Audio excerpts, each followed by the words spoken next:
भाइयों, दुनिया में इंसानी सिलसिला चलाया है। हाँ, इंसानों को भी पैदा करने वाला कोई है और वो अल्लाह ताला की जात है। तो हमारा ईमान ये होना चाहिए कि सबसे पहले हम अल्लाह रब्बुल आलमीन के ऊपर भरोसा करें। आपको मालूम होगा कि फिजिक्स डॉक्टर हैं जिन्होंने फिजिक्स में MBBS किए हैं, उनका नाम है डॉक्टर हरीश कुमार। उन्होंने ऐतराज किया, सवाल किया, ऑब्जेक्शन किया कि मरने के बाद साइंस अल्लाह के वजूद के बारे में कोई चीज नहीं बताती है। क्या होगा अगर इंसान मर गया, आखिरत हो गई, इन दुनिया खत्म हो गई, लोग मर गए और मरने के बाद अगर पता चला कि अल्लाह ही नहीं है, ईश्वर ही नहीं है, कोई गॉड नहीं है, तो क्या होगा उस वक्त? मरने के बाद अगर पता चल जाए कि अल्लाह नहीं है, बड़े बड़े आलिमों से कांटेक्ट किए, संपर्क किया, उनसे राब्ता किया, मुसलमानों ने भी समझाया कि हाँ ईश्वर है, अल्लाह है, यहूदियों ने भी समझाया, ईसाई समझाया, मेरे भाइयों बहुत लोगों ने समझाया, लेकिन किसी में घर नहीं की, किसी की बात उसके दिलों को मेरे भाइयों नरम नहीं के समझाने पर मजबूर नहीं किया। लेकिन किसी ने बताया कि इस्लाम में एक बड़े डॉक्टर है जिनका नाम डॉक्टर जाकिर नाइक है, उनसे पूछो, वो तुम्हारे सवाल का जवाब दे देगा। डॉक्टर हरीश कुमार डॉक्टर जाकिर नाइक के पास आते हैं और उनसे भी सवाल करते हैं कि ये बताइए, मरने के बाद अगर पता चल जाए कि ईश्वर नहीं है तो फिर क्या होगा?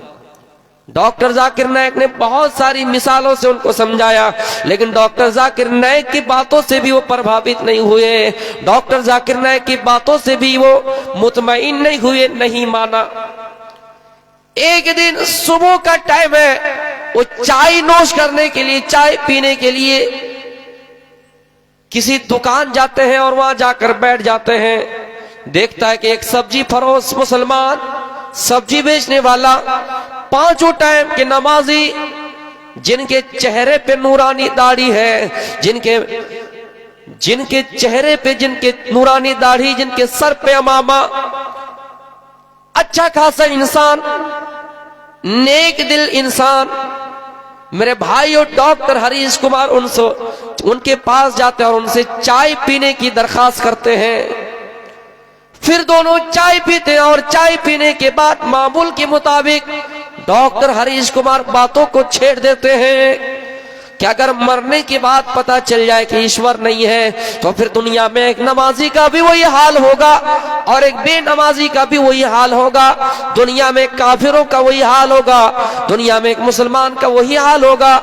मेरे भाइयों, यानी दुनिया में जो जैसा था उससे कोई मतलब नहीं है। मेरे भाइयों, डॉक्टर हरीश कुमार उस सब्जी फरोश इंसान से जब ये कहता है तो वो सब्जी फरोश इंसान उस आदमी को समझाता है कि ठीक है डॉक्टर साहब, आपकी बात समझ गए, लेकिन बैठिए, आपको दो बातें बताता हूं। पहली बात यह है कि आप मान लीजिए कि मरने के बाद अल्लाह ताला नहीं होगा, मरने के बाद ईश्वर नहीं होगा, मान लीजिए, ठीक है। अगर मान लिए कि मरने के बाद ईश्वर नहीं है, अल्लाह नहीं है, तो फिर दुनिया में एक गुनहगार और एक ईमानदार बराबर और सराबर हो जाएंगे, ठीक है, इतना तस्लीम कर लीजिए। लेकिन मान लीजिए कि अगर मरने के बाद ईश्वर का पता चल जाए, दुनिया में जो कि मरने के बाद ईश्वर का पता चल गया, अल्लाह का पता चल गया, तो फिर कौन फंसेगा? जैसे ये जुमला कहना था, डॉक्टर हरीश कुमार प्रभावित हो गए उनकी बातों से और कहने लगे, हाँ वाकई तुम्हारी बातों में दम है, वाकई तुम्हारी बातों में दम है। दुनिया में अगर ईश्वर ये कह रहा है, अल्लाह ये कह रहा है कि शराब ना पियो, अल्लाह के रसूल सल्लल्लाहु अलैहि वसल्लम की हदीस अगर हमें शराब पीने से रोक रही है, तो मेरे भाइयों इसमें कोई फायदेमंद तो है नहीं दिख रही है कि शराब पियो तो फायदा है, कोई नुकसान की बात तो नहीं कर रही है हदीस। अगर शराब पीने से दुनिया में भी मना है तो शरीर के लिए, सेहत के लिए दुनिया में भी फायदा है। अगर दुनिया में किसी के ऊपर डकैती डालने से मना किया गया है, तो ये दुनियावी एतबार से भी फायदा है और मरने के बाद भी फायदा होगा। ये जुमला कहना था, डॉक्टर हरीश कुमार प्रभावित हो गए और फिर मेरे भाइयों इस्लाम ले आ गए, इस्लाम लाने पर मजबूर हो गए। मेरे प्यारे साथियों, गौर कीजिए कि सवाल उठ सकता है, पैदा हो सकता है, लेकिन अगर हर एतबार से देखा जाए तो मेरे भाइयों रब नजर आएगा। रब की निशानियां हमें और आपको बताएंगे कि अल्लाह ताला है, अल्लाह ताला मौजूद है। किसी ने कहा था कि हर चीज की आवाज होती है, जमीन घूमती है, जमीन के अंदर कैसी आवाज होती है, हर चीज, लोहे को पीटा जाता है उसके अंदर कैसी आवाज निकलती है, समंदर के अंदर जब पानी का बहाव तेज होता है तो आवाज कैसी होती है। तो इंसान को अल्लाह ताला ने दिल दिया है, दिल की आवाज कैसी होती है। जब चेक किया गया, पता किया गया, तो दिल की आवाज निकलती है लप लप लप लप। किसी दूसरे माहिर इंसान ने कहा कि वो लप लप नहीं है, यानी उनके जबान तोतले हैं, मशीन में तोतलापन आ गया है, दिल की आवाज रब रब निकलता है। तो मेरे भाइयों, कुरान में भी अल्लाह रब्बुल आलमीन फरमाता है वफी अनफुसिकुम अफला तुबसिरून, इंसानों अपने वजूद पर गौर करो, अपने ज़मीरों को झांक कर देखो, अपनी आंखों पर गौर करो, अपने नाक कान अपने जिस्म पर गौर करो, अपनी आप पर गौर करो, तुम्हें रब की निशानियां मौजूद आएंगी, रब की निशानियां तुम्हें जाहिर होंगी और अल्लाह ताला तुम्हें याद आएगा। वफी अनफुसिकुम अफला तुबसिरून, तुम क्या नहीं देखते हो, अपने वजूद पर नहीं गौर करते हो कि अल्लाह ताला ने इंसान को कैसे बनाया। मेरे भाइयों, इंसान जो ये पलक झपकता है, इनके अंदर अल्लाह ताला की इतनी बड़ी हिकमत है कि इंसान अगर पलक झपकना बंद कर दे, दुनिया के अंदर कोई ऐसी ताकत नहीं है जो उसको पलक झपका सके। मेरे भाइयों, अगर उसके ऊपर पहाड़ लाकर भी रख दिया जाए तो पलक को झपकना मेरे भाइयों आसान बात नहीं होगी। और ये पलक झपक गए, हमारा ये पलक बंद हो गया, मेरे भाइयों पलक झपकना बंद हो गया, सड़ गया, तो दुनिया के अंदर कोई ऐसी मशीन नहीं जो इसको दोबारा खुलवा सके। अल्लाह ताला की हिकमत नहीं तो और क्या है। इंसान को अल्लाह ताला ने कितनी बेहतरीन तरीके से पैदा किया, क्या सिस्टम से पैदा किया है। जिस इंसान के अंदर, जिस आदमी के अंदर, जिस मनुष्य के अंदर कोई चीज कमी है, आप अपने बारे में कभी देखकर सोचिए, गौर कीजिए कि आपके पास अगर नाक नहीं है, आपके पास अगर कान नहीं है, आपके पास अगर आंख नहीं है, तो आपको कैसा महसूस होता। इसलिए अल्लाह ताला कहता है लक़द खलक़नल इंसान फी अहसन तक़वीम, कि इंसान को अल्लाह ताला ने बेहतरीन सूरत देकर पैदा किया है। एक आदमी ने कसम खाई कि अगर मेरी बीवी चांद का टुकड़ा ना हो, मैं उसी वक्त तलाक दे दूंगा। अगर मेरी बीवी चांद का टुकड़ा ना आए तो मैं उसी वक्त तलाक दे दूंगा।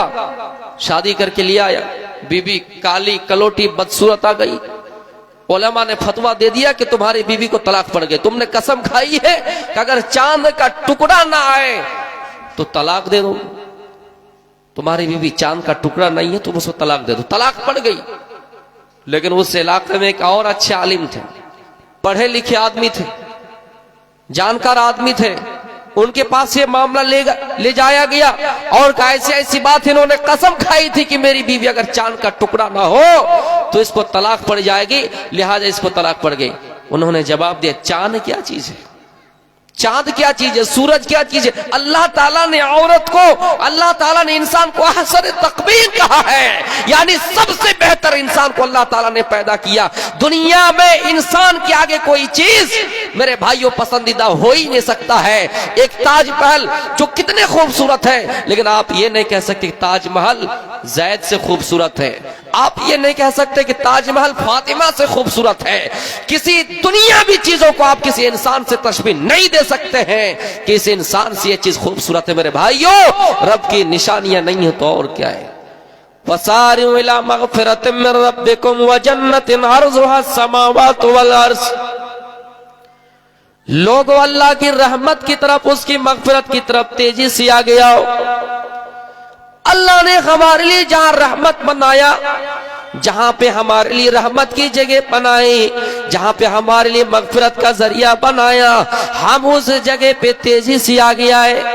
हाँ, अगर हमें मेले की खबर मिल जाए, अगर हमें नाच गाने महफिल की खबर मिल जाए, बिन बुलाए मेहमान जलसे में अगर आप आए, यहां आपको दावत दी गई, जलसा हो रहा है, दीनी बातें होंगी, आप बिन बुलाए मेहमान यहाँ तो नहीं आए, लेकिन हाँ मेरे भाइयों, आप ऐसी जगहों में जाएंगे जहां आपको दावत ही ना दी गई, और दावत दी भी गई है तो वहां पर आप गुनाह खरीद रहे हैं। मेरे भाइयों, आपको जहां नेकी या फ्री में मिल रही है, जहां आपकी मग़फ़िरत है, जहां आपके लिए अल्लाह ने रहमत बनाई है, उस जगह हम और आप आ नहीं रहे, उस जगह का हम और आप नाम नहीं ले रहे, उस जगह को हमने धंधा समझ लिया है, उस जगह को हमने कारोबार से तशबीह दे दी है, उस जगह के लोगों को हमने खराब कह दिया है, उस जगह के लोगों को हमने ये कह दिया ना मैनेजमेंट सही। मेरे भाइयों, हाँ हो जरूर सकता है, लेकिन आपको भी बढ़ चढ़कर हिस्सा लेना है। मेरे प्यारे साथियों,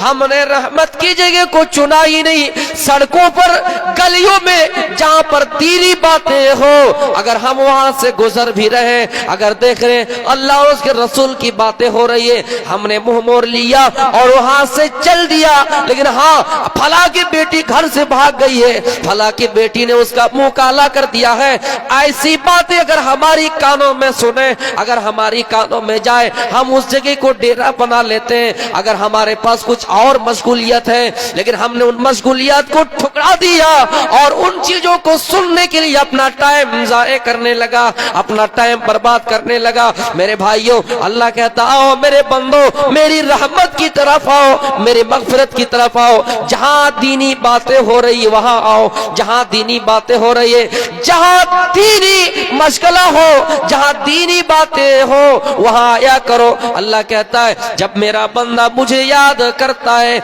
मैं खुश हो जाता हूं, क्योंकि मुझे मेरे बंदे ने देखा ही नहीं, और जब कोई मुझे देखा ही नहीं और वो मुझे याद करे तो मैं कितना खुश होता हूं। मेरे भाइयों, अल्लाह के नबी सल्लल्लाहु अलैहि वसल्लम फरमाते हैं जब बंदा पैदल चल के आता है तो अल्लाह कहता है मैं उसकी तरफ दौड़ के आता हूं। जब बंदा एक बिद्दा एक बालिश करीब होता है, रब की चौखट पे जाता है, रब की अदालत पे जाता है, तो अल्लाह ताला एक हाथ अपने बंदों से करीब होता है। मेरे भाइयों, अल्लाह कहता है ऐ मेरे बंदो आओ तो सही, आओ तो मेरे चौखट पे सही, आओ तो मेरे दरवाजे पे सही, मैं तुम्हें माफ कर दूंगा। ओ लोगों, दुनिया में हमने अपने गुलामों की गलतियां पकड़कर उनको गालियां बकी, हमने उनको गालियां दी, हमने उनको सुस्तार का, हमने उनको लेजीपन का, हमने उसको भद्दा का, हमने उसको भारी का, हमने कहा है बेईमान, हमने कहा है चोरो, हमने कहा है डकैतो,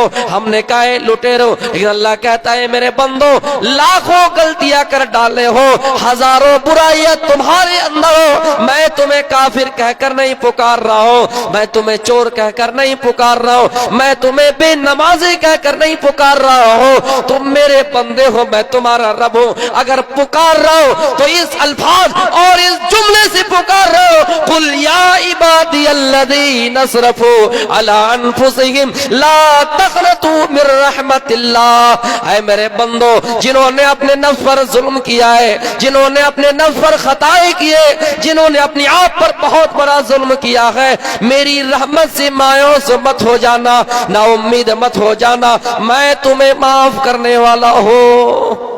कौन हो सकता है दुनिया में मेरे भाइयों, इतना करीबी रिश्तेदार कोई नहीं हो सकता है।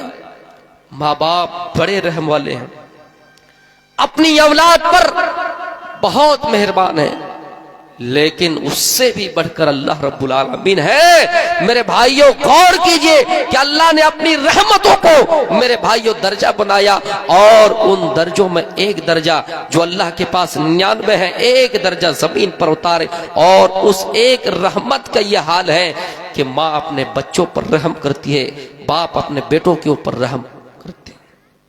मेरे प्यारे साथियों, लेकिन हमने अपने रब को पहचाना कहाँ है? अगर हम रब को पहचान लिए होते तो उसकी मग़फ़िरत की तरफ आते, दीनी माहौल में आते, दीनी मजलिसों में जाते, अच्छे काम करते। ये दुनिया में मेरे भाइयों कुछ लोगों ने गलत अकीदा बना लिया कि दुनिया कमाने से हदीस रोक रही। दुनिया में अमीर होने से हदीस रोक रहे नहीं, दुनिया कमाना गलत नहीं है। अगर दुनिया कमाना गलत होता तो मेरे भाइयों मेरे नबी ये दुआ नहीं करते, रब्बना आतिना फिद दुनिया हसनतन व फिल आखिरति हसनतन व क़िना अज़ाबन नार। क्या अल्लाह दुनिया की भी भलाई अता फरमा, आखिरत की भी भलाई अता फरमा और जहन्नम के अजाब से बचा ले। मेरे भाइयों दुनिया कमाना गलत नहीं है, लेकिन दुनिया को आखिरत पर तरजीह देना गलत है। हम रब की अदालत में आते कहां, रब के चौखट पे आते कहां है? मुसलमानों ने अकीदा बना लिया कि गैरों के पास जाकर बेटा बेटी मांगने का ये अकीदा बना लिया। कुरान कहता है उदऊनी अस्तजिब लकुम, मेरे बंदो मुझसे मांगो मैं तुम्हें दूंगा, मुझे पुकारो मैं तुम्हारी फरियादें सुनूंगा। कल क़यामत का दिन होगा, कोई आपकी शफाअत नहीं करेगा, कोई आपकी सुनवाई आपकी कोई नहीं करेगा। कोई अगर सिफारिश करेगा तो सिर्फ जनाब मोहम्मद रसूलुल्लाह सल्लल्लाहु अलैहि वसल्लम। लाख दुनिया में कोई बुजुर्गों का सहारा ले ले, मौलवियों का ले ले, आलिमों का ले ले, पीरों का ले ले, बुजुर्गों का ले ले, मेरे भाइयों कोई किसी का काम देने वाला नहीं है। कुरान पढ़िए, अल्लाह ताला कहता यौम यक़ूमुर रूहु वल मलाइकतु सफ़्फ़न ला यतकल्लमुना इल्ला मुनाज़िन। मेरे भाइयों पाक रूहें और फरिश्ते सब बंदी करेंगे, किसी के अंदर यह हिम्मत नहीं होगी, मजाल नहीं होगी कि अल्लाह ताला से बातचीत कर सके। सिर्फ अगर करेगा तो जनाब मोहम्मद रसूलुल्लाह सल्लल्लाहु अलैहि वसल्लम। कितनी बिदातें हमारे अंदर, खुराफातें भरी पड़ी है। मेरे भाइयों मुसलमानों ने कितना ऐसा अकीदा बना लिया है जिनका कुरान और हदीस से कोई वास्ता नहीं। अभी शाबान का महीना चल रहा है, बहुत से लोग हलवे पकाएंगे। मेरे भाइयों किसी को ऐसे जबान से नहीं कहूंगा जिनसे उनको तकलीफ हो, लेकिन हाँ इतना कहूंगा कि चाहे कोई भी फिरके से मुसलमान हो, सबको देखना चाहिए कि बिदअत क्या है। अरे नबी से इतनी मोहब्बत है तो नबी की तालीम को जिंदा करना है, और जो हमारे अंदर वाहियत और खुराफत चीजें हैं, बिदअत के रसूमात हैं, उनको खत्म करना है। तभी हम और आप एक पक्के सच्चे मुसलमान कहलाएंगे। एक गैर तरीके उनके अंदर ये है जिनका कुरान और हदीस से कोई वास्ता नहीं है, वो है पकवान, हलवा पकाए जाएंगे और ये कहकर पकाए जाएंगे कि शाबान माह में नबी अकरम सल्लल्लाहु अलैहि वसल्लम का जब तंदान मुबारक शहीद हुआ तो आपने हलवा नोश फरमाया। मेरे भाइयों हदीसों के किताबों में नहीं मिलता, मनगढ़ंत मौजू रिवायत है। जबकि अल्लाह के नबी की शहादत जब दंदान मुबारक शहीद हुए तो शव्वल महीने का जिक्र है, शाबान महीने का नहीं। तो मेरे प्यारे साथियों, चाहे किसी भी फिरके से मुसलमान हो, मैं उनसे अपील करूंगा, गुजारिश करूंगा कि आप सही तालीमात को जिंदा कीजिए। अगर आप वाकई मुसलमान हैं और अल्लाह ताला की मग़फ़िरत, उसकी रहमत की तरफ हमें और आपको आना चाहिए। अल्लाह ने जहां हमारे लिए नजात का जरिया बनाया है, नजात की जगह बनाई है, वह हम सब मुसलमानों को आना चाहिए। दुनिया में कोई किसी का काम नहीं आ सकता, रब की चौखट पे ही हमें और आपको झुकना है। क्यों? ये वेदों के मंत्र भी कहते हैं, तब तक सुंदर मद्दी कोया बिना महामद पार न होया। तब तक सुंदर मद्दी कोया, कोई ऐसा रास्ता नहीं, आप पार ही नहीं हो सकते, आप जन्नत जा ही नहीं सकते हैं जब तक आप मोहम्मद रसूलुल्लाह के तरीकों को फॉलो न कर ले, मोहम्मद रसूलुल्लाह के फरमान के मुताबिक अपनी जिंदगी ना गुजारने लगे। मेरे भाइयों अल्लाह के नबी सल्लल्लाहु अलैहि वसल्लम की जिंदगी को उसवा हसना कहा, यानी नबी की जिंदगी को बेहतरीन तरीका कहा गया है। उस नबी की जिंदगी को छोड़कर अगर कोई दूसरी जिंदगी तलाश करेगा, दूसरे को अपना अकीदा, दूसरे को अपना मेरे भाई और रहनुमा समझेगा, उसकी जिंदगी नाकिस है। और कुरान में भी अल्लाह ताला कहता है, वो लोगों इस्लाम को छोड़कर कहां जा रहे हो, वमन यब्तगी गैरल इस्लाम दीनन फलन युक़बल मिनहु वहुव फिल आखिरति मिनल खासिरीन। वो लोगों इस्लाम को छोड़कर दूसरे मजहब को तलाश करने वालों, इस्लाम के रास्ते को छोड़कर दूसरे मजहब को फॉलो करने वालों, हरगिज तुम्हारा दीन कबूल नहीं किया जाएगा। फलन युक़बल मिनहु वहुव फिल आखिरति मिनल खासिरीन, उनका दीन हरगिज कबूल ही नहीं किया जाएगा और वह आखिरत में नुकसान उठाने वाले में से होंगे। इसलिए हमें रब की अदालत में झुकना है तो रब की अदालत में झुकना है, मांगना है तो रब से मांगना है, बेटा बेटी मांगना है तो रब की अदालत में, रब के चौखट पे। मेरे भाइयों गौर कीजिए, एक सहाबी आते दूर से चल के अल्लाह के नबी से पूछते हैं कि आप हमें शॉर्ट में मुख्तसर नसीहत कर दीजिए। आपने फरमाया इदा साल तफसालिल्लाह, जब भी मांगो तो अल्लाह ताला से मांगो, व इदा स्तान तफस्ताइन बिल्लाह, मदद की जरूरत पड़ जाए तो सिर्फ अल्लाह ताला से मदद मांगो। दुनिया में कोई बता नहीं सकता, ये पावर सिर्फ अल्लाह रब्बुल आलमीन को है। अगर कोई मदद कर सकता है तो अल्लाह ताला कर सकता है। दुनिया का ये पूरे दुनिया का सिस्टम और निजाम चलाने वाला, पूरे यूनिवर्स को संभालने वाला, पैदा करने वाला सिर्फ अल्लाह ताला की जात है। इसलिए मेरे भाइयों, दुनिया में किसी का भी सहारा ना लिया जाए, दुनिया में किसी का भी मेरे भाइयों सहारा ना लिया जाए। कुछ औरतें ऐसी भी है जब उनके पेट में हमल हो, जब उनके पेट में हमल हो, वो औरतें दूसरे के पास जाएगी, बाबाओं के पास जाएगी, पंडितों के पास जाएगी, किसी ऐसे काहिन के पास जाएगी और जाकर ये कहेगी बताओ मेरे पेट में हमल जो है वो लड़का है या लड़की। हाथ चेक करवाएगी और पता करेगी कि पेट में लड़का है या लड़की। मेरे भाइयों, शिर्क है, बिदअत है। मेरी माँ बहनों, तुम्हारे घरों में कितने ऐसे रसूमात तुमने पाल रखा है। घर के किसी टाट पर अगर कौवा गाक गाक करे, तुमने अकीदा बना लिया घर में मेहमान आने वाला है। शिर्क है। अगर तुम्हारे हाथों से गिलास उलट जाए, नीचे गिर जाए तो कहने वाले हो कुछ नागहानी आफत होने वाली, मुसीबत आने वाली है। अगर तुम किसी को याद करो वो तुम्हारे सामने हाजिर हो जाए तो और तूने अकीदा बना लिया अल्लाह ताला इसकी जिंदगी लंबी करेगा। शिर्क है, बिदअत है। मेरे भाइयों, नौजवानों ने भी अकीदा बना लिया कि चलते ड्राइवरों को हमने देखा, मुस्लिम ड्राइवर है, उनकी गाड़ी पे सवार है, आगे से बिल्ली ने रास्ता काट दिया तो उन्होंने अकीदा क्या बना लिया, रास्ते में हादसा होने वाला। बिदअत है, शिर्क है। अगर नबी के रास्ते पर चलना चाहते हो, अल्लाह की मग़फ़िरत और उसकी रहमत की तरफ आना चाहते हो, मेरे भाइयों शिर्क से बच जाइए। दुनिया के और गुनाह माफ हो सकते हैं लेकिन शिर्क माफ नहीं होगा। शिर्क बहुत बड़ा जुल्म है। इन्न शिर्क लज़ुल्मुन अज़ीम, शिर्क बहुत बड़ा जुल्म है। दुनिया में नमाज बहुत अहम तरीन इबादत है, लेकिन बेनमाजी की भी गुंजाइश है। अल्लाह अपने रहमो करम से थोड़ी सी गुंजाइश रखिए कि अल्लाह ताला हो सकता है कि माफ कर दे, लेकिन शिर्क को अल्लाह ताला माफ नहीं करेगा। इसलिए मेरे भाइयों, तौहीद को समझने की कोशिश कीजिए, एकेश्वरवाद को समझने की कोशिश कीजिए। हम और आप अपने आप को मुसलमान कहलाने वाले हैं और कहते हैं कि हम मुसलमान हैं, और अफसोस